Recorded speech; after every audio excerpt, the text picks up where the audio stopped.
Hey guys, welcome back to Delstack. Today I will be showing you how to convert picture to PDF on an iPhone. So guys, first things first is you could just simply go ahead and go to your photos into your iPhone. And now, of course, just simply go ahead and select the picture that you want to convert to PDF. Now you will see the share button on the bottom left corner of the screen. And now guys, from here, you can just simply go ahead and scroll down and select save to files. And from here, you can just simply select save, or if you want to put it on a specific folder, you can also do that.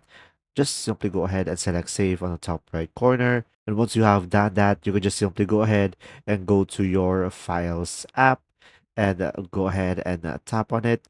And from here, you can just simply go ahead and tap on the image. And then from here, guys, select the share icon at the bottom right corner. And now, from here, guys, you can just simply hold the picture. And now you should be able to have an option over here, quick actions. Go ahead and select quick actions. And after that, you should be able to see create PDF over here.